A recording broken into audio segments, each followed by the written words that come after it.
itu sudah hadir di sini, berarti sudah punya ya. Setelah ada peserta, lalu kami menyelenggarakan kegiatan. Nah, sekarang kita di tahap ke kegiatan. Kegiatan ini akan berlangsung selama 2 bulan. Sudah siap ya, 2 bulan. Sudah siap ya. Nanti saya akan berkunjung ke tempat masing-masing. Ya, saya akan berkunjung, saya akan lihat produksinya, saya akan lihat tempat usaha teman-teman semua, supaya semua kita bisa maju. Ini kegiatan seperti ini. Ada 2 kegiatan, yaitu konsultasi bisnis sama pendampingan usaha. Kalau kita ada di pendampingan usaha. Kalau konsultasi bisnis itu untuk usaha yang sudah levelnya apa? Karena dia cuma akan ketemu mentor sekali gitu ya. Gua akan nanya, Pak, masalah saya apa sih? Saya kok udah jualan tapi nggak laku-laku gitu ya. Atau susah banget sih Pak saya ekspor gitu ya. Itu yang konsultasi bisnis, masa sekali pertemuan selesai. Tapi kalau pendampingan kita ini 2 bulan ya, itu akan didampingi. Kami sudah dengan mitra memutuskan pendamping-pendampingnya orang lokal Bandung ya, untuk mendampingi apa itu. Nah, itu semua sekarang ke pendamping prosesnya nggak kayak dulu ya. Pendamping bilang, tapi ibu bapak silakan. Isi saya seperti ini, masalahnya di mana? Fokusnya mau digital marketing, fokusnya mau di mana? Nanti yang pendamping yang akan mendampingi untuk menyelesaikan permasalahan yang ada. Ya, nggak lagi di kelas duduk enggak, tapi aktif. Tanya, belajar. Ya, kegiatan itu seperti itu. Ya, saya punya 2.400 peserta. Ada 3 titik, 1 D3 pelaksanaan wirausaha perempuan. Nah sekarang wirausaha desa ada nanti di desa, sama wirausaha pemuda. Ya, tiap kegiatan 800 orang. Nah itu kegiatannya jangan berpikir kayak zaman dulu lagi ya. Sekarang justru kami laksanakan kegiatan ini untuk teman-teman semua. Digunakan dengan baik ya, digunakan dengan sebaik-baiknya agar teman-teman semua bisa menjadi, targetnya adalah wirausaha inovatif dan berkelanjutan. Dan nanti kan ada yang terbaik gitu ya. Terbaik itu akan diukur dari sebagaimana efektifnya, sebagaimana aktifnya, sebagaimana apanya. Nah, terbaik misalnya di sini ada 10 yang terbaik, yang akan kita bawa terus. Saya akan tuntut terus nih kemana-mana. Dan yang kegiatan apa? Tuh maksudnya ya. Saya punya pameran apa? Yuk diajak gitu ya. Tapi yang pasti nggak kemana-mana, cuma begitu aja ya. Teman-teman ini semua lah yang akan kita ajak semua. Nah itu harus aktif. Karena nanti setelah pelaksanaan ya, itu ada keberlanjutannya, ada pengelompokannya, gitu ya. Ini nanti teman-teman akan dikelompokin. Oh ternyata ibu ini butuh yang itu sebelah kanannya dibesarin. Geser ke kiri, geser ke kiri, geser. Ya, nanti ada keberlanjutan ini, ada pengelompokan. Ternyata setelah ini ibu butuh produk internal kita. Ada lagi kegiatan lain. Lalu ternyata ibu butuh lembaga penjagaan. Kita tuntut sana. Lalu ternyata butuh apa? Wirausaha atau butuh masuk ke rantai pasok. Ternyata produksi ibu ini ternyata dibutuhkan oleh pabrik mana gitu ya. Kalau ada mitra di luar negeri yang butuh, nah itu bisa. Ya. Lalu setelah ada yang itu yang atas berlanjut juga ada yang gagal, pastilah ya. Pastilah punya kegiatan pasti ada yang gagal. Nah itu nggak gagal nggak kita buat, tapi akan kita kasih ke deputi mikro yang ngurusin usaha mikro. Di sana akan ditingkatkan lagi dengan program-program mereka, terutama di vokasinya, di produksinya. Kalau kami ini deputi wirausaha mengurusi jiwa wirausaha, ya, karena kami butuh 1,5 juta lagi wirausaha baru. Ya, saya sudah punya di sini taruhan dulu itu wirausaha baru dan akan masuk ke 1,5 juta di tahun 2024 itu kita butuh itu ya. Karena apa? Karena untuk menjadikan Indonesia lebih baik, Indonesia maju. Apa wirausaha Indonesia yang akan maju ya. Next, ini tahapan nantinya. Nah, lalu apa nih tujuannya? Ini secara general ya. Tujuannya adalah meningkatkan jiwa kewirausahaan ya, agar peserta menjadi wirausaha muda. Jadi yang di sini teman-teman sudah merasa agak tua pasti jadi muda. Ya, tua itu kan cuma makan, tapi muda itu jiwa. Ya, jangan hanya sebapak yang bukan. Ya, muda itu dari jiwa. Kalau saya sebut wirausaha muda, ya. Lalu inovatif sekarang. Ya, Pak Menteri bilang, Pak Teten bilang, tolonglah, ya, Deputi, Wasden,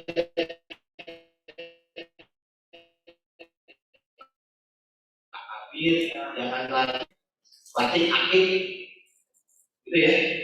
Kita harus ciptakan yang berinovasi. Ya memang keripiknya memang keripik gitu ya. Tapi begitu dimakan terus langsung jadi muda, berai langsung. Tidak ada inovasi di situ, ya.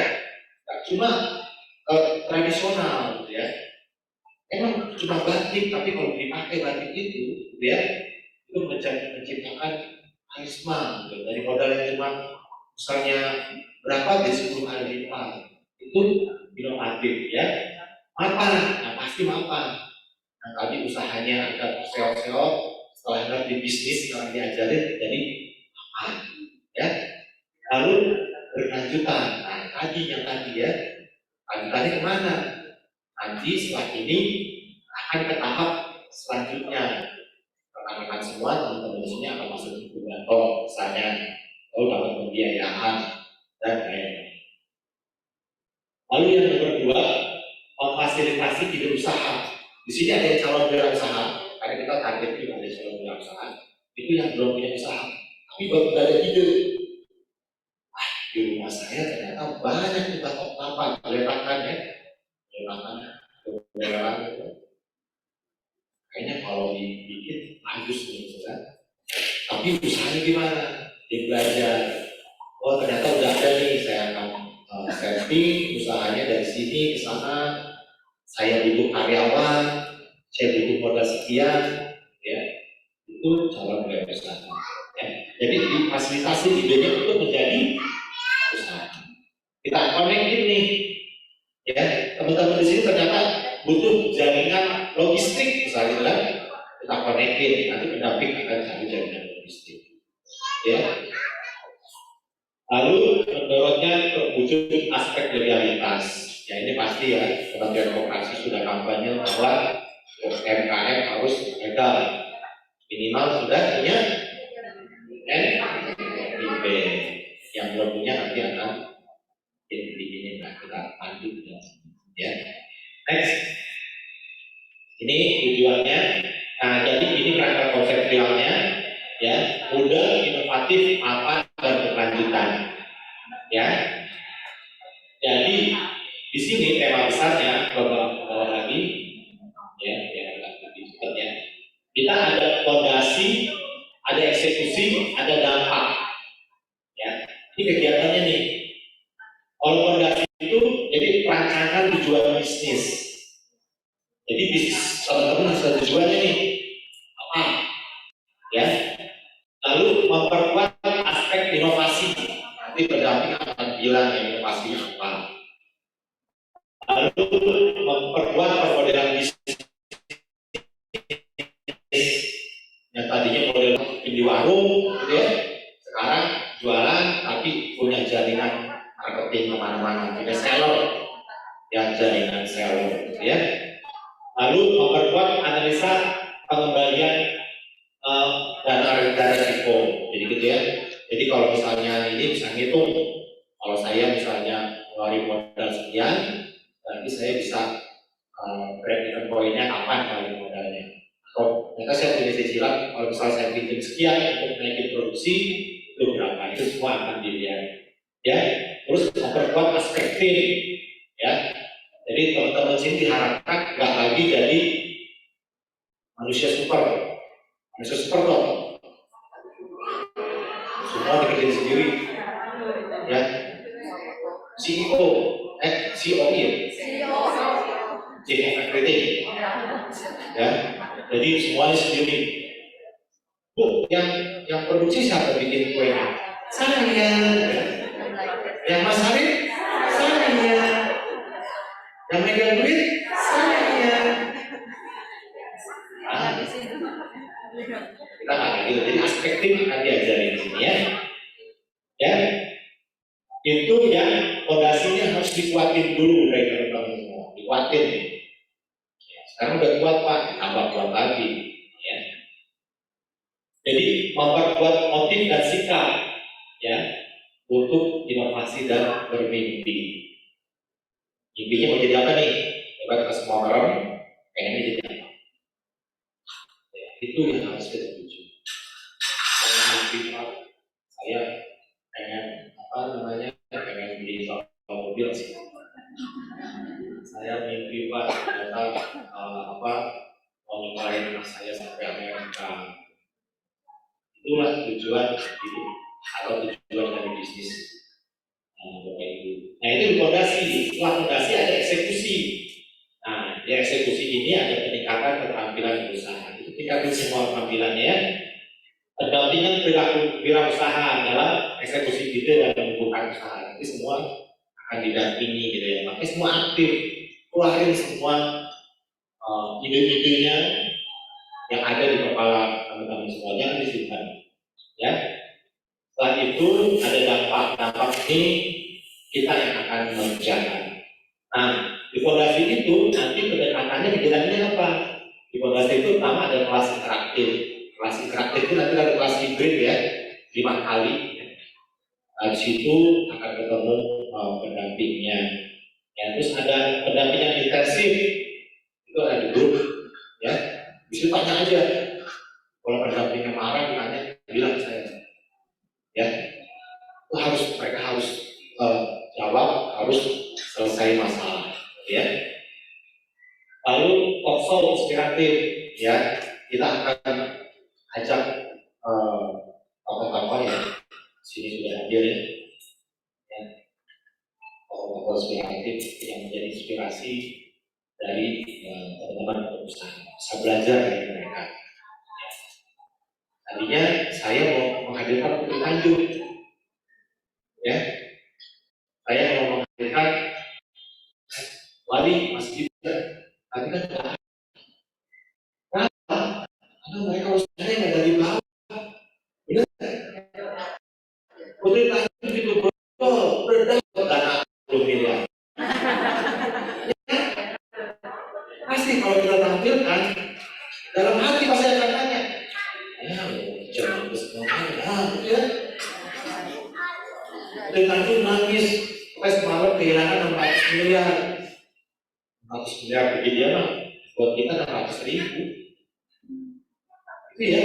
Jadi sekarang kami hadirkan yang memang pengusaha-pengusaha yang inspiratif, tanya kepada apa ini.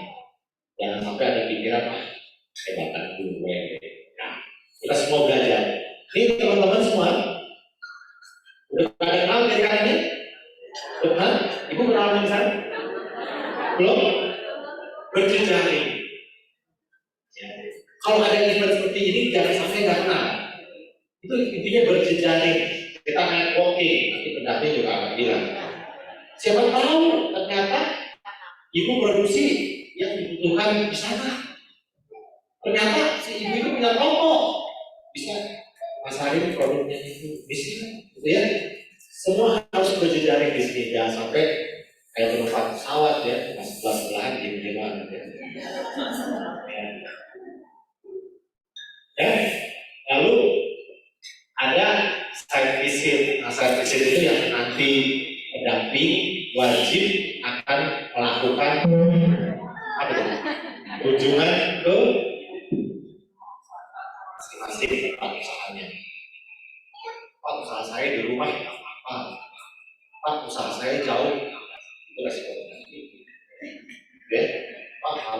project sekarang dia ya. Pokoknya itu Juni ya. Lalu di eksekusi juga sama metodenya ya. Jadi di tahapan fondasi dikuatin dulu, lalu kita benerin gitu ya. Dikuatin dulu baru dibenerin ya. Next, saya cuma mau terus saya cuma satu slide lagi deh. Nah ini, nggak tadi deh, yang highlight di wirausaha perempuan. Nah, tujuan dari wirausaha pendampingan wirausaha perempuan, kan tujuan general ya, itu tujuan khususnya. Ini menurut Perpres perintahnya Pak Presiden Jokowi ke Kementerian Koperasi untuk menyelenggarakan kegiatan ini. Ya. Jadi tujuannya adalah meningkatkan kontribusi perempuan dalam meningkatkan kesejahteraan keluarga. Tujuannya kita sejahtera keluarganya dulu, ya. Biar kalau terdapat sejahtera, suaminya enak, ya. Yang kerja gitu, yang buru-buru atau ya, itu apa namanya? Yang di kaca itu pabrik itu, yang tekstil kita sebutnya ya. Dia pagi-pagi antar istrinya sering kerja, dia pergi main burung mancing gitu ya. Tekstil, jadi yang kerja yang perempuan. Jadi kita di sini untuk meningkatin tujuannya sejahtera dulu ya keluarga. Kalau keluarga sudah sejahtera, otomatis ekonomi akan naik, ya. Itu jadi meningkatkan kesejahteraan keluarga dan pertumbuhan ekonomi, ya. Pertama sejahtera keluarga dulu, keluarga sejahtera pasti semua akan naik, gitu ya. Jangan sampai di sini kalau ibu-ibu, kalau perempuan, kalau usaha cuma satu kantong ya, benar nggak? Tapi cuma satu, dompet cuma satu. Ada yang masih dompet satu di sini? Hah?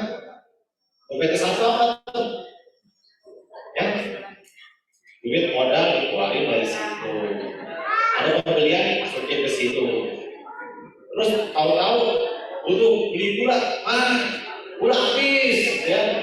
Yang tidak keluar satu di situ juga. Nanti pas akhir bulan bingung, kok habis modal ya?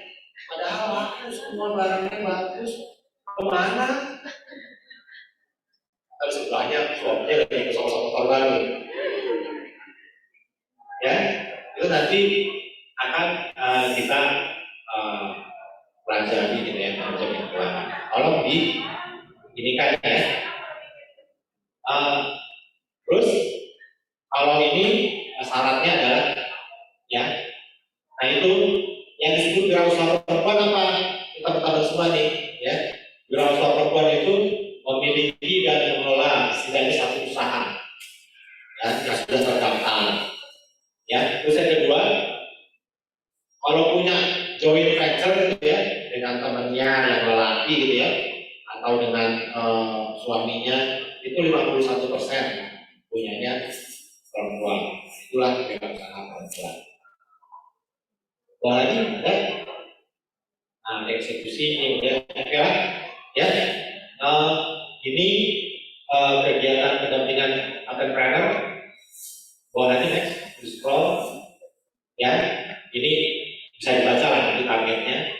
Sama sebenarnya yang tadi saya bicarakan, intinya adalah gimana kita semua bisa maju dalam berusaha. Ingat di sini kita udah beda kegiatannya. Kalau dulu pernah ikut kegiatan kayak seperti ini, kita udah beda. Di sini kami sediakan ada buat keperluan semua. Ya, jangan itu pelajari. Saya nggak butuh ini, gitu. Saya nggak butuh ini. Adanya pelajaran ini udah pelajaran. Enggak, sekarang kita begini. Ya, jadi itu yang bisa saya sampaikan. Saya tentang kegiatan kita. Kegiatan ini benar-benar memang untuk meningkatkan bisnis teman-teman semua. Jadi semata-mata nanti yang diajarkan tentang bagaimana proses berbisnis, ya, supaya usahanya semakin maju. Ya, demikian saya sampaikan. Kick off ya, tapi nggak ada bolanya, nggak ada yang titip. Ya, paling kasih senang ya. Ya, dengan ini ya saya katakan program pendampingan usaha bagi wirausaha perempuan di Kota Bandung dengan resmi dibuka. Terima kasih. Assalamualaikum warahmatullahi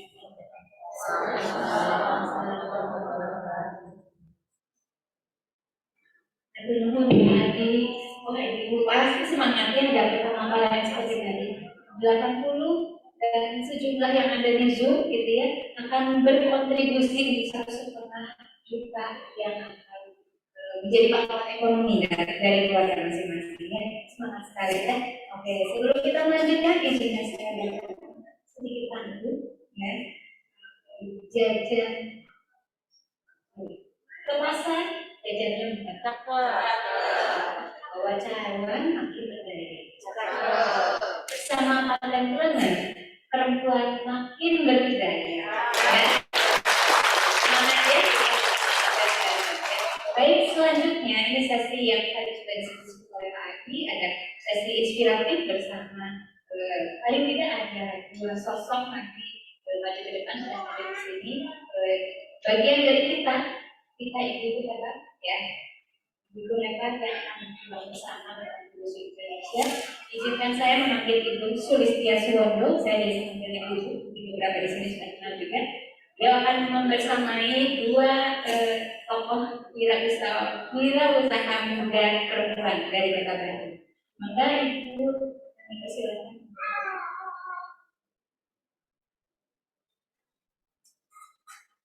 Izin boleh duduk. Izin. Ibu, assalamualaikum warahmatullahi wabarakatuh. Semangat dulu, semangat Bu. Semangat. Selamat pagi. Ini ada sedikit untuk menyemangati pagi ini sebelum kita memulai talk show ya. Kalau misalnya saya bicara woman planner, ibu-ibu, ini adalah oleh-oleh dari mahasiswa saya. Ibu-ibu bicara kreatif, inovasi, berduit. Oke? Iya harus berduit. Ngapain kita usaha nggak punya uang ya Bu ya? Oke, woman planner. Inovasi, berduit. Tepuk tangan kita semua. Bapak Ibu, assalamualaikum warahmatullahi wabarakatuh. Perkenalkan, saya Sulistia Suwondo. Bapak Ibu ya, di sini sering manggil saya Bu.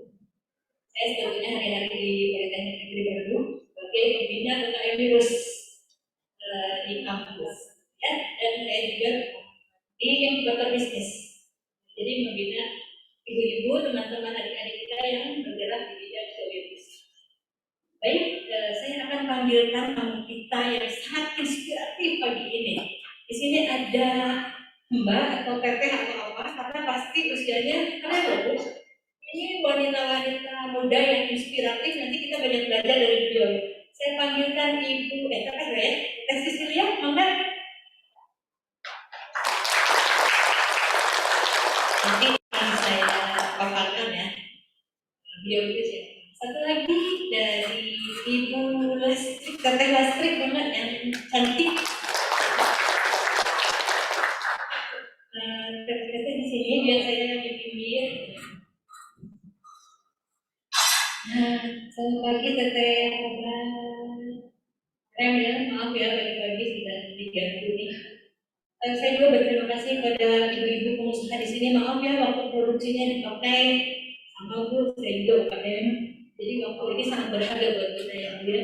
Maaf sekali sampai siang sampai sore lah ya. Teteh sebelum saya perkenalkan ke ibu-ibu, ini ada namanya Ibu Lastri dulu. Beliau keren banget loh. Owner dari Ken Group, banyak usahanya seusia beliau gitu ya. Jadi kita akan tahu tuh ceritanya apa. Pokoknya kita akan gali bagaimana kita belajar tentang digital marketing yang Teteh ini lakukan. Kan kita sekarang masih konvensional itu, nanti lagi udah nggak boleh. Nanti kenapa jadi kalau kita udah keluar dari pendampingan bulan, semua sudah menggunakan digitalisasi. Setuju nggak Bu? Ya, nanti ada Kak Peggy itu yang akan mendampingi ibu-ibu semua di sini. Yang kedua adalah Teh Cecilia, halo Teh Cecilia, beliau juga masih muda dan usahanya banyak sekali. Nah, sekarang kita mendengar dari yang bersangkutan ya Bu ya. Tapi kalau saya membacakan biodatanya nanti salah. Maka Teh Lastri memperkenalkan diri dulu sebelum kita ngobrol.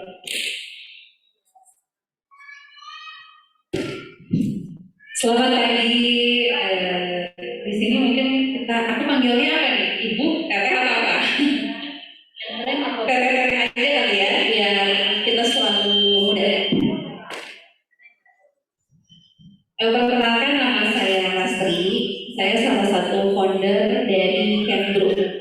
Mungkin kalau di sini teteh-teteh di sini yang emang asli Bandung, udah tahu mungkin kuliner street food yang ada di Jalan Lengkong.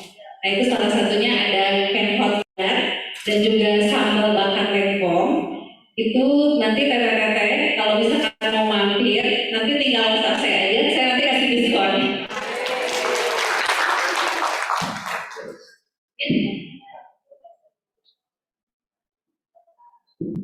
Assalamualaikum warahmatullahi wabarakatuh.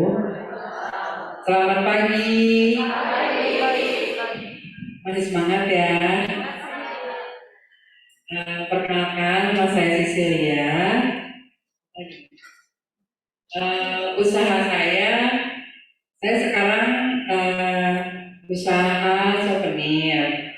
Sebelum-sebelumnya juga banyak Bu. Di masa pandemi, karena saya agak menurun penjualannya, saya bikin fog from home. Jadi fogging untuk mobil dan rumah.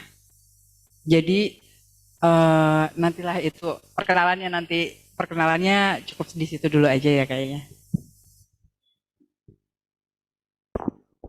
Terima kasih. Itu ya, teteh-teteh kan biar muda. Kata Pak Edi tadi di sini nggak ada yang senior, semua di sini jadi muda semua gitu ya, Bapak Ibu.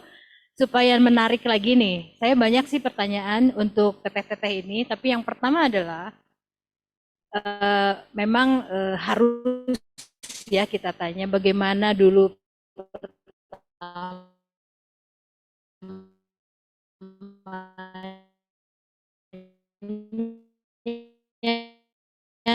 gitu ya Teteh, kok bisa terjun untuk Teh Lastri dulu ya. Bagaimana kok bisa? Mungkin kalau untuk bisnis, saya udah mulai dari SMA, dari game online. Ibu ya, akhirnya kalau dalam sebuah usaha itu kita nggak boleh stuck di satu usaha.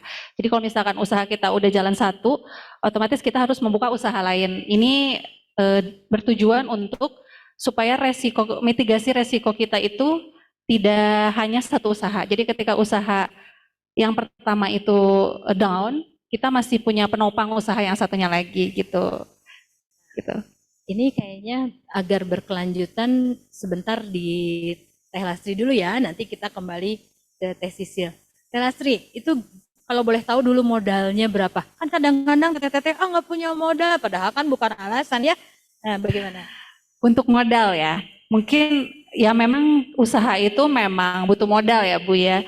Tapi kan kita bisa ini, contohnya kayak gini, saya dulu zaman SMA bisa dibilang ibu dan bapak saya orang biasa ya Bu ya, mungkin tidak cukup untuk memodali saya usaha. Jadi karena hobi saya dulu main game online, jadi saya mengumpulkan uang dari hasil jual beli senjata di game online. Tapi itu nggak ilegal ya Bu ya, legal. Nah dari situ mulai menabung, terus aku pun menyisihkan supaya bisa punya modal gitu Bu. Jadi mungkin teman-teman di sini selain misalkan tinggal punya modal ya, kita harus bisa menggali. Karena kan sekarang zamannya bisnis itu bisa jadi reseller, itu kan tanpa modal ya. Bisa jadi dropshipper. Nah dari situ kita bisa menyisihkan sedikit supaya nanti kita bisa membuka usaha sendiri gitu. Teteh keren. Jadi kalau putra-putranya main game, jangan dimarahin terus. Siapa tahu bisa berhasil menghasilkan jualan senjata. Karena anak saya juga gitu. Tapi dia mah nggak dipakai modal. Nah, teteh ini mah keren. Jadi ke depan dibilangin sama putranya, cing atuh main game teh harus ada hasilnya buat modal ibu gitu ya Bu ya. Nah, itu kalau menurut saya, jadi tidak selalu yang negatif itu hasilnya negatif. Ternyata terbukti ya modalnya dari gamer. Ah keren banget. Mungkin teh udah sampai detik ini sudah berapa tahun usahanya? Untuk usaha, jadi kebetulan Ken Group ini ada usahanya ada kuliner, fashion, dan juga media. Awal bisnisnya itu saya media, jadi dulu awal-awal Instagram nih, awal-awal ada Instagram, sebelum ada Instagram Ads ya, sekarang kan ada Instagram Ads, itu saya bikin akun lawak, mungkin nanti teteh-teteh di sini bisa follow ya, namanya Indolawak. Indolawak. Jadi dulu saya posting-posting nih yang lucu-lucu sampai akhirnya saya dapat follower 1,4 juta follower. Jadi dari situ saya open endorsement untuk online shop yang ingin beriklan di akun Indolawak gitu. Terus kemudian saya sadar karena dunia media ini cepat banget ada update terbaru. Akhirnya dari hasil uang endorsement itu saya buka usaha yang lain, usaha sepatu. Jadi dulu bikin brand sepatu, sampai sekarang masih ada, namanya Ares. Terus dari hasil penjualan itu pun, saya buka lini bisnis baru, bisnis kuliner. Nah kuliner ini udah berkembang dari 3 tahun yang lalu, 3 tahun Bu. Iya keren. Itu memang ya. Jadi kalau misalnya saya bicara sedikit gitu ke mahasiswa, saya nggak suka ngadongeng, tapi saya berbicara tentang pengalaman teteh-teteh semua yang ada di sini. Karena itu lebih masuk daripada saya mengajarkan teori. Lebih baik saya bicara bahwa ini loh contohnya sudah ada gitu ya. Jadi bisa kan apapun yang baik itu bisa dicontoh. Salah satunya yang terakhir tadi teteh-teteh kita tidak boleh berhenti sampai di situ. Dari satu usaha udah sukses ini jangan duduk manis di zona nyaman, tidak. Beliau buka lagi usaha yang lain. Gitu teh. Kalau sekarang seblak besok cendol. Besoknya lagi enggak gitu ya, maksudnya langsung ke fashion. Itu kan sesuatu yang berbeda. Dari fashion langsung ke kuliner luar biasa. Tepuk tangan buat teteh kita. Ya, kebayangkan teh gimana sibuknya, tapi ada tips buat teteh semua. Gimana tuh bisa menjalankan itu? Mangga, pasti ditunggu tuh. Mangga gimana? Tips ya. Mungkin di dalam bisnis itu kita ada pasang surut ya Bu. Mungkin sekarang kita lagi naik, terus tiba-tiba down gitu. Itu pengalaman saya di bisnis kuliner. Karena saya dulu kuliner ini berawal dari jualan event di mall Bu. Jadi sering kerjasama bareng IO. Tiba-tiba 2 tahun ke belakang itu ada COVID ya. Jadi usaha kuliner itu down. Otomatis kan aku harus cari, aduh gimana nih, waktu itu saya jualan gurita bakar. Gurita bakar, jadi gurita bakar itu kan dia khusus di event ya Bu ya. Nah otomatis saya harus cari kreativitas lain, akhirnya saya bikin dimsum frozen Bu. Jadi untuk ibu-ibu mungkin waktu itu saat COVID nggak berani keluar rumah, jadi kita servis kita yang datang ke rumah untuk menyajikan makanan yang sehat dan higienis gitu Bu. Jadi tipsnya mungkin ketika kita down di dalam bisnis itu, kita jangan langsung nyerah, tapi kita harus putar otak lagi, harus lebih kreatif lagi untuk membuka bisnis baru. Karena aku yakin setiap kegagalan itu mengajarkan kita bahwa kita tuh akan menuju ke sukses gitu. Karena nggak langsung mudah gitu Bu untuk sukses. Jadi harus banyak baca, banyak lihat YouTube, dan juga banyak nonton-nonton kisah-kisah inspiratif. Itu sih Bu yang saya lakuin dan saya terapkan dan akhirnya bisa bikin bisnis ini kuat gitu. Walaupun kadang ditempa apapun gitu, tetap fokus dan berjalan gitu Bu. Udah keren. Jadi kuncinya kreatif. Ya, kalau jadi panjang lebar tadi yang pertama kuncinya satu, kreatif. Bagaimana jika kita misalnya tersendat di sini kita harus cari plan B. Plan B enggak juga plan C terus gitu ya. Nah, memang kayak gitu kalau jiwa wirausaha nggak boleh berhenti. Oke, sekarang kita ke Teh Sisil dulu ya. Oke, Teh Sisil mangga dengan mungkin pengalaman Teh Sisil. Awal-awalnya kok jadi banyak banget gitu usahanya. Awalnya apa sih Teh? Awalnya dulu zaman kelas 3 SD. Agak keras kayaknya Teh. Saya kelas 3 SD dulu Jadi uang jajan tuh udah langsung dikasih bulanan sama orang tua. SD itu? SD. Ingat itu saya dulu 60 apa 70 ribu sebulan. Di tengah jalan uangnya habis. Nah, orang tua saya nih orangnya keras ya. Nggak dikasih. Ya udah, kamu kan punya kaki buat jalan. Ke sekolahnya jalan kaki. Gak usah naik angkot. Kalau siapa uangnya habis. Nah, dari situ saya muter otak gimana caranya uang ini nggak cepat habis. Nah, saya waktu itu jualan es lilin, Bu, di sekolah. Jadi saya bawa es lilin ke sekolah tuh 2 termos. Saya bikin sendiri. Terus saya jual di kelas, yang satu saya titipin kantin. Nah, kebetulan SD saya deket pasar. Jualan snack-snack anak. Ya jadi teman-teman saya jajannya nggak pada di kantin, jajan sama saya. Nah, jadi saya juga bisa nabung, terus juga bisa jajan pakai uang itu gitu, dari uang keuntungan. Ya masih bisnis kecil lah, namanya anak kecil ya Bu. Waktu dulu saya SD bisa beli HP itu rasanya senang banget lah, tahun 2001-2002 ya. Nah, selanjutnya saya SMP saya enggak karena aktif di organisasi. SMA saya ngebantu ibu saya buka butik di Garut Plaza. Saya belanja ke Tanah Abang, ke Mangga Dua gitu bareng mama. Nah, terus selanjutnya waktu kuliah saya buka franchise minuman, gerobakan. Itu awalnya 1 gerobak, sampai akhirnya saya ada 17 gerobak, ada di Kota Bandung, Tasik, Sukabumi, Jogja gitu. Ya milkshake squash gitu.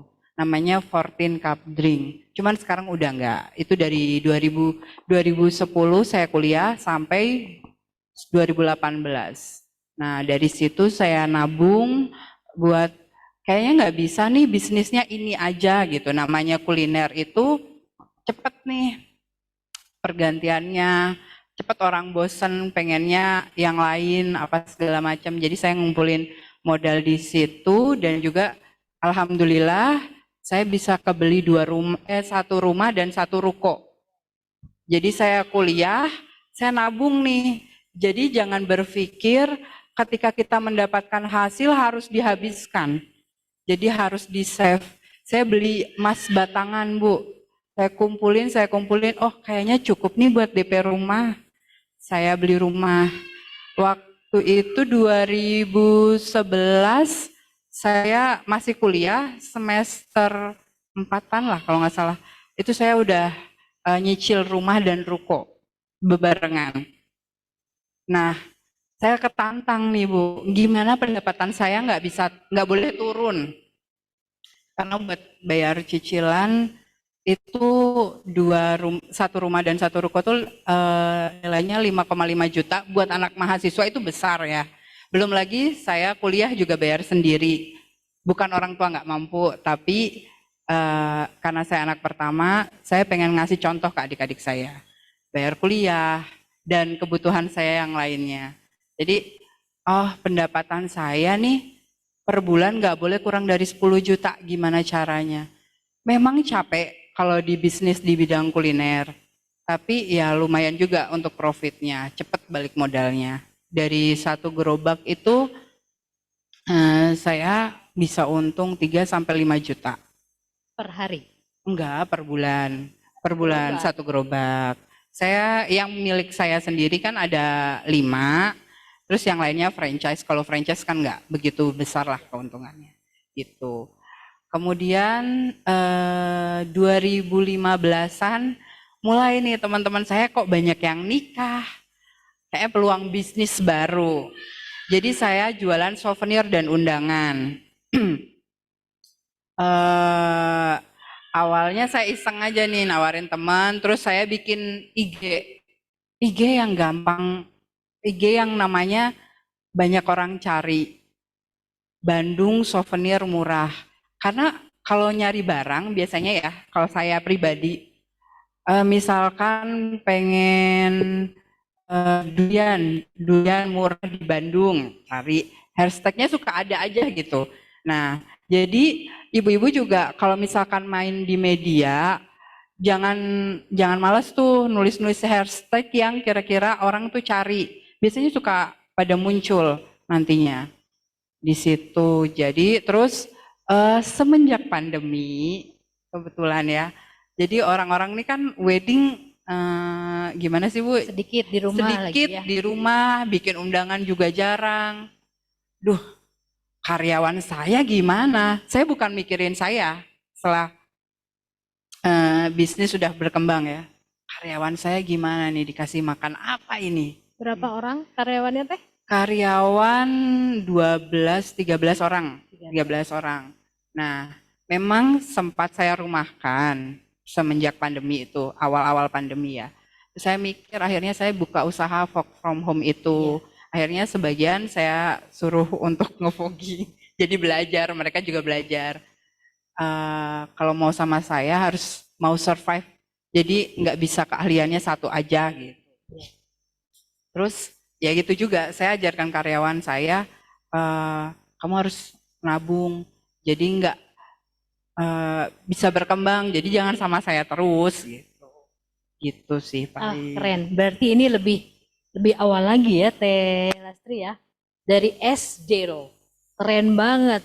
Jadi harus berterima kasih kepada orang tua yang mendidik kita supaya bisa berdiri di kaki kita sendiri. Itu luar biasa loh. Karena saya pribadi tidak seperti orang tua saya mendidik anak saya. Setuju nggak Teh? Nyaah dulang. Maaf karena ini di Bandung ada istilah nyaah dulang. Jadi karena sayangnya apapun dikasih. Sebetulnya enggak. Buktinya Teh Sisil harus mencari jajan sendiri. Akhirnya dia harus berpikir bahwa dia harus jajan sampai akhir bulan. Padahal waktu itu tengah bulan udah habis ya Teh. Luar biasa. Berarti modalnya dari 70.000 ya Teh. Wah luar biasa. Ini luar biasa ya buat Teh Sisil pengalamannya. Mudah-mudahan ini buat anak-anak kita juga ya Teh. Karena kita udah terlambat gitu. Tapi yang belum terlambat adalah bagaimana kita mengadap digitalisasinya. Bapak Ibu, teteh-teteh. Baiknya putra-putri Bapak Ibu atau teteh diajarin itu. Karena kita kan produksi. Kalau kita produksi barinya OHP, nanti produksi kita nggak selesai. Nah itu tipsnya gimana? Teh Lastri, apakah sendiri? Pasti ada admin kan? Gimana Teh? Kalau dalam bisnis itu memang perlu kita ada bantuan ya Bu, nggak mungkin kita, kata Bapak tadi ya, bilang semuanya kita yang kerjain. Jadi kita harus berani mengeluarkan uang lagi untuk membayar karyawan supaya kitanya fokus. Nah, kalau misalkan kita pegang sendiri sih, itu rasanya nanti kita remuk ya badan, malah nggak konsen gitu Bu. Jadi mau nggak mau di awal mungkin seorang lah untuk ngebantu ya, itu wajib sih kalau kata aku Bu. Gitu. Jadi harus hire yang khusus untuk di medsos ya. Medsos ya. Itu gimana? Pengaruhnya besar banget nggak online dengan yang offline gitu? Offline. Kalau saya sih dari bisnis kuliner Bu, memang offline dan online ini balance. Jadi kalau misalkan online ini, aku jual makanan frozennya. Jadi aku nge-brand image makanan aku itu untuk anak-anak. Jadi sekarang kan lagi musim anak sekolah bawa bekal tuh.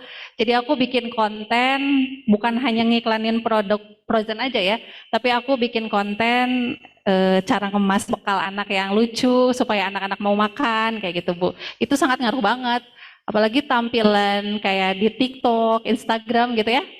Itu benar-benar sangat ngaruh. Jadi sekarang itu kita nggak boleh tutup mata ya hanya jualan offline, tapi kita juga harus belajar caranya jualan lewat Instagram atau TikTok, Shopee kayak gitu Bu. Ya keren. Kalau Teh Sisil gimana? Di medsosnya ada yang Ada Bu, pegang? ada yang megang. Jadi satu orang ini dia untuk bikin apa ya? Jadi yang diposting tuh biar menarik, bikin kontennya lah ya, bikin kontennya agar menarik. Dia yang ngedit, terus dia yang posting, dan ngisi bikin captionnya. Nah itu caption juga berpengaruh, Iya, betul. berpengaruh banget gitu. Apa tuh namanya? Apa? Jadi Caption. kan kalau misalkan ibu-ibu masih rumahan nih ya, Iya. biasanya nih anak-anaknya lebih canggih. Iya, Nah, betul. bisa tuh minta tolong ke anaknya dulu, iya. Nanti kalau misalkan memang kontennya bagus apa ini, nanti mama kasih nih buat uang jajan. Nah, nanti di situ anak-anak mungkin juga nanti anaknya sendiri ngulik gitu Bu.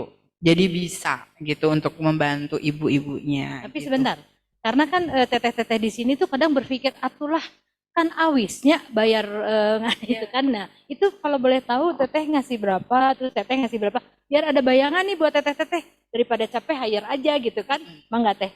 Kalau saya, kalau yang untuk konten itu kan karena di rumah ya, jadi dia nggak harus kerja tiap hari ke kantor gitu ya. Itu saya range-nya 1,5 sampai 2 juta Siap. gitu. Siap, Tapi siap, bisa. kalau misalkan lagi pendapatannya besar, kita kasih bonus, Bonus, gitu. ya. Biar semangat ya. Biar semangat. Teh Lasri gimana? Berapa? Hampir nih? sama sih kayak Teteh. Jadi aku range harganya itu bukan harga, maksudnya range gaji untuk karyawan admin itu dari 1,5 sampai 1,8. Oke. Tapi kalau misalkan nanti ada penjualannya naik, kita kasih bonus. Dan kalau misalkan lagi kosong nih, itu bisa dikerjakan yang lain gitu Bu. Jadi nggak hanya admin gitu. Kalau saya gitu sih. Jadi lebih efisiensi. Ya, siap. Saya tuh udah 2 kali ke Lengkong ya. Saya jajan loh di tempat Teh Lastri. Tapi saya belum tahu nih ownernya. Kalau tahu waktu itu ya saya ngobrol gitu. Itu penuhnya luar biasa teteh-teteh. Ayo kapan-kapan nanti sore atau ada waktu kita ke tempatnya Teh Lastri. Tuh, ditunggu. Nah, tapi ini ada yang unik. Di sepanjang jalan Lengkong itu tidak hanya teteh yang jualan. Ya gitu. Nah itu gimana tuh menyikapi kompetitor? Teh, ayo. Itu kan di Jalan Lengkong tuh yang jual grill tuh mungkin ada 10 lebih kayaknya Bu ya. Dan kita kan nggak bisa maksa orang, ayo makan dong sini gitu ya. Tapi justru aku tidak melihat itu sebagai kompetitor Bu. Malahan aku kadang ajak kolaborasi. Jadi kayak di depan aku nih ada namanya, saya sebutin aja ya, Iya, Kangen Grill. Ya. Nah, Kangen Grill ini aku kenal sama ownernya. Jadi kadang aku suka ajak dia makan di sini di tempat aku, terus kita sharing-sharing dapat supplier daging dari mana gitu. Jadi nggak dijadikan itu kompetitor, malahan kadang kita suka sharing. Aku suka lihat cara dia bisnisnya kayak gimana, aku tiru gitu Bu. Dan dia pun ikut cara bisnis saya, dia tiru. Jadi kita sama-sama kolaborasi Bu gitu. Karena menurut saya sekarang ini kita harus meniru tapi kita olah lagi dengan yang lebih baik. Menurut aku itu bagus sih Bu. Jadi ketika banyak penjual yang sama, saya nggak pernah takut karena pertama di kuliner itu satu yang harus kita tahu adalah rasa Bu. Mungkin kalau harga, orang kalau udah tahu rasa, misalkan ini harga agak mahal, di sana murah tapi nggak enak, tetap aja kan kita balik lagi ke yang agak mahal Bu gitu. Jadi kita harus pede, dan saya mewajibkan 1 minggu 2 kali harus iklan promosi lewat Instagram, baik itu ngundang vlogger makanan atau misalkan kita iklan ke akun-akun kuliner, itu wajib. Jadi sisihin 10% dari omset untuk biaya promosi, itu wajib Bu. Ya, betul, setuju. Karena kan sebagus apapun produk kita kalau tidak dimarketkan, siapa yang mau tahu ya Bu? Betul. Ya, maksudnya siapa yang mau beli karena nggak paham kan? Iya. Nah, sekarang kembali lagi untuk kolaborasi. Ini teteh-teteh kita dapat oleh-oleh dari womenpreneur yang milenial. Jadi kalau kita punya produk yang sama, jangan takut dengan saingan, malah kita ajak kolaborasi. Pada saat Bapak Ibu dapat pesanan banyak dari Kemenkop, dari Pak Adi, Bapak Ibu pasti bisa memenuhi. Daripada hanya satu orang yang mengerjakan, ya Teh? Ya, betul. Itu. Jadi mari kita kolaborasi ya, Bapak ya, teteh-teteh semuanya yang ada di sini. Teh Lastri, terus gini, karyawan sekarang berapa semuanya? Kalau khusus Ken Group ya, di Ken Group ini hampir ada 90 orang, Bu. Luar 90 biasa. orang. 90, wah. 90. Keren. Jadi, oh ya bener ya, ini udah milenial banget gitu ya. Karena apa Bu tadi menggunakan media sosial. Jadi kita nanti lebih belajar ke sana ya Ibu, karena kalau produk teteh-teteh mah udah keren-keren lah. Itu di belakang saya udah lihat tadi udah keren. Teteh-teteh ini pengalamannya jauh di atas Teh Lasri dan ini. Hanya teteh-teteh ini terkendala dengan gaptek. Nah mungkin sekarang waktunya agar kita bisa mengejar. Pengalaman udah punya, tinggal ditambah dengan ilmu mengenai digitalisasinya. Betul ya Teh Lastri? Betul. Nah sekarang kembali ke Teh Sisil. Teh Sisil karyawannya sekarang berapa? Banyak. Karyawannya banyak karena cabangnya banyak. Ya, karyawan tuh sekitar di 30-an. 30 ya. Tapi semua di souvenir ya Teh ya? Enggak juga. Enggak juga. Jadi apa juga nih? Kan saya juga punya CV Oh sekarang. CV bergerak di Konstruksi ya. Jadi konstruksi. Wow. Rupanya dia pemborong juga. Baru tapi Bu, Oke. baru 2 tahun ini saya juga kerjanya di bareng pemerintah. Jadi Pemerintahnya nggak apa-apa, yang keras aja. Ada Pak Adi di sini.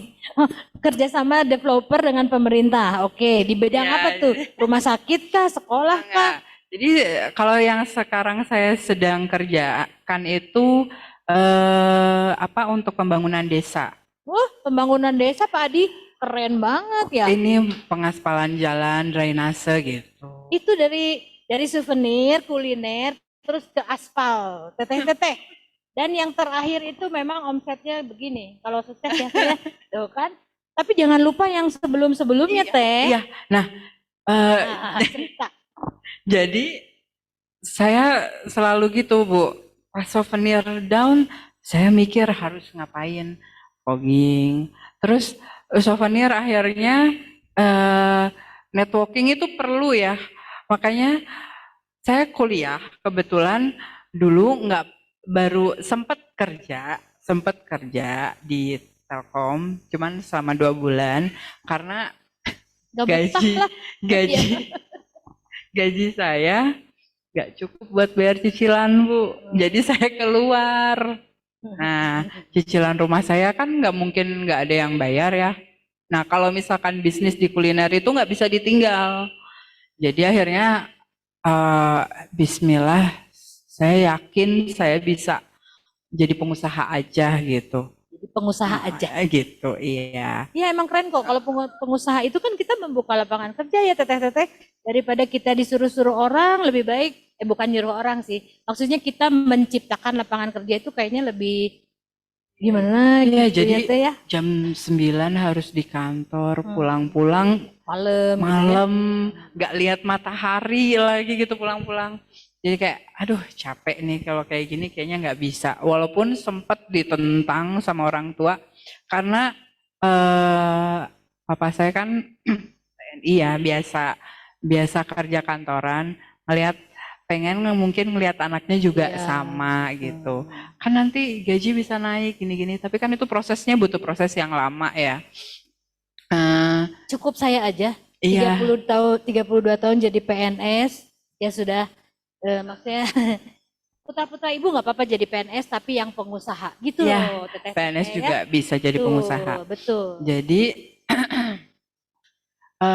souvenir aja tuh ya pakai media, customer saya tuh bisa ada dari Papua, dari NTT, Bank NTT itu pengadaan souvenir dari saya. Terus ke Aceh, ke Belitung, Kalimantan, itu dari mana? Dari medsos Bu. Iya. Saya nggak kenal customer saya. Iya pasti. Gitu. Jadi pokoknya media sosial itu penting. Apalagi sekarang lebih dimudahkan dengan adanya Shopee ya Teh ya. Shopee, TikTok gitu. Iya sih, kita harus ikut marketplace lain. Kalau kita cuma sendiri kan susah juga. Nah gini, itu kan kalau kita belanja, ini teteh-teteh di sini walaupun pengusaha kan nggak sempat keluar tuh. Udah paham dengan Shopee ya Teh ya. Tiap detik, nah Tokopedia. Nah, Itu gimana penghasilan dari situ gimana sih biar teteh-teteh juga tahu pada daftar nih. Teman-teman ini semua udah daftar. Terus itu gimana bagi-bagi hasilnya dengan Shopee gitu biar tahu gitu. Ya, Shopee. Jadi di Shopee juga itu kita ada tipsnya ya, Teh ya. Kalau misalkan kita iklan, kita bisa iklan juga di Shopee, Bu. Karena ya itu tadi promosi itu penting. Jadi ketika kita buka Shopee, otomatis pertama kita harus banyak dulu yang mengikuti ya, Teh. Followers. Followers. Awalnya ya kita suruh pegawai aja dulu. Misal pegawai ada 90, follow dong Shopee gini gini gini. Shopee. Terus kita bikin produk. Terus habis itu kita iklan ke Shopee, Bu, supaya pencarian produk kita itu paling atas. Gitu. Tapi harus sabar, kita nggak bisa langsung sekarang iklan langsung banyak, harus sabar. Selain iklan di Shopee, kita arahkan dari Instagram. Jadi Instagram masuk ke link Shopee gitu, Bu, supaya orang-orang tahu kalau nama Shopee kita tuh apa. Dan intinya sih satu, harus sabar dan kita harus tahu ilmu digital marketingnya. Gitu sih, Bu. Ya, Gitu. kuncinya itu. Kuncinya Ya. itu. Sebenarnya sekarang belajar itu di YouTube pun banyak, Bu. Banyak yang gratisan. Justru malahan kalau zaman 5 tahun ke belakang tuh agak sulit ya untuk belajar. Kalau sekarang tuh gratis tuh banyak, di YouTube banyak, di Instagram banyak kan motivator-motivator bisnis, itu bisa kita coba gitu, Bu. Oke. Jadi harus belajar. Tapi gini Teh Lastri, Teh Sis, kan teteh-teteh di sini yang saya tahu memang mereka tuh seneng banget ya produksi ke pasar, seneng hobi gitu. Nah, nanti pada saat yang tadi meng-hire untuk admin gitu ya. Nah, itu kan adminnya juga harus paham tentang produk teteh-teteh semua.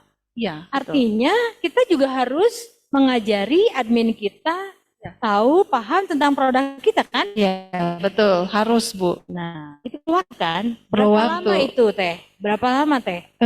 Itu proses meng-hire orang pun kadang kita nggak ini ya, nggak langsung serak. Karena kita sekarang ada yang masuk nih karyawan megang admin, kita udah ajarin ini. Karakter orang kan beda, Bu ya. Ada yang cepet tangkep, bahkan ada juga yang pinter malah, mohon maaf, nipu, Bu. Nipu kita itu aku udah pengalaman banget lah. Jadi makanya sistem hire orang pun kita harus tahu ilmu SDM-nya, Bu. Jadi kayak aku menerapkan kontrak selama 1 tahun. Jadi kalau misalkan udah dikasih materi lah sama saya, itu dikontrak 1 tahun. Jadi kalau misalkan keluar harus bayar penalti kayak gitu. Udah mulai kayak gitu. Awal-awal sih saya loss gitu ya. Tapi sekarang karena banyak keluar masuk orang dan itu perlu biaya lagi. Ya waktu kita untuk mengajarkan capek, makanya saya sistemnya kontrak selama 1 tahun dulu gitu, Bu. Oke, boleh ditiru tuh teteh-teteh. Jadi nanti kalau hire orang tuh nggak keluar masuk menggunakan kontrak minimal jangan setahun lah, 6 bulan dulu aja ya. Soalnya bilih gitu produk kita kan naik turun ya. Khawatirnya nanti pada saat penjualan kita menurun kita nggak bisa bayar juga, nggak enak gitu ya. Betul. Tapi tetap ada hitam di atas putih ya, dan ada punishment. Karena kalau nggak ada punishment juga mereka kabur, nggak ada kewajiban. Tapi kalau misalnya ada penalti gitu ya, Ya. oh keren. Ini tips juga ya ibu-ibu dalam meng-hire admin. Kalau Teteh gimana? Adminnya baik-baik, pernah ditipu juga nggak? Kalau Teh tadi ditipu, tapi Teteh sih nggak ya Teh? Alhamdulillah kalau admin enggak ya. Karena waktu awal saya adik saya. Oh adik, ya. Waktu awal. Kalau sekarang adik asuh. Jadi saya nih seneng ngasuh mahasiswa-mahasiswa, Iya, Bu. keren. Mahasiswa Jadi TRI. mahasiswa-mahasiswa misalkan bikin acara, Teteh pengen bikin acara ini, diskusi gimana bagusnya. Nah, adik asuh saya dari anak masih kuliah di UIN gitu. Kalau yang karyawan yang lain pernah, Bu, yang Ya, gerobakan pernah gitu kan? kan, pernah. Ya makanya itu kalau misalkan bisnis kuliner itu ya Teh, Gimana, Teh? controllingnya tuh ya yang benar-benar saya mau udah 2018 sudah saya tutup, udah give up gitu. Give up. Jadi yang lain aja gitu. Tapi alhamdulillahnya yang franchise ke saya masih pada buka gitu. Franchise ya. Berapa Iya. Teh franchise-nya kalau saya mau buka Teh? Nggak apa-apa ya. Saya nggak ada kerjaan nih. Gimana? Makanya saya mau franchise. Oh, franchise-nya saya terakhir 2000 2016 itu di angka 10 juta. Kalau sekarang belum hitung-hitung lagi. Udahlah jangan naik dulu, atau kan saya belum mulai ini teh. Kan bahan bakunya Itunya pada jadi naik 10 ya. juta katanya. Ini teteh-teteh bisa loh teh kalau udah terkenal produknya buka franchise. Ya, gitu kan. Jadi nggak Nah, capek kan? Iya, tapi harus dipelajari juga. Hmm. Kita bikin perjanjiannya ya, itu harus jangan sampai malah kita yang rugi. Soalnya ada juga yang ngakal-ngakalin gitu. Kenapa? Kan franchise mah saya bayar ke teteh 10 juta. Terserah aku mau jual berapa 24 jam sehari boleh kan? Jadi pernah saya punya franchise dia jualan kayak sistem saya, tapi dibedain nama. Pernah kayak gitu. Nama lain ya teh? Iya, nama Wow. lain. Itu mah tuh plagiat banget dong. Nah, gitu. Pokoknya sebelum bikin franchise, perjanjiannya ini harus hitam di atas putihnya tuh harus ini bener Dikuncinya di mana dikunci tuh? bener. Dikuncinya di mana supaya dia nggak berani? Penalti, Plagiat. Bu. Penalti. Penalti juga. Ah, Berarti penalti penting ya. Iya. Teh Lastri sama Teh Sisil. Tapi kita nih baik-baik sih, dari selama ini belum pernah ada ya yang ngasih penalti ke karyawan kita ya teteh-teteh ya, saroleh di sini mah. Tapi nah karena solehahnya itu, jadi kita kadang banyak ditipu sama karyawan ya. Nah sekarang nih pemberi semangat ya, teteh-teteh ini kira-kira langkah apa nih yang di awal, nanti kan kita pelatihan nih pendampingan, maaf, kita pendampingan 2 bulan ya teteh-teteh, nanti minta ke pendampingnya yang spesifik, yang memang betul-betul teteh-teteh perlukan. Misalnya udah saya mah udah jago, yang lain mah tinggal digital, mah enggak, nanti kami yang mendatangkan ahli digitalisasinya. Salah satunya ada Kang Regi lah ya, teteh-teteh di sini udah paham, ada Kang Regi, beliau bisa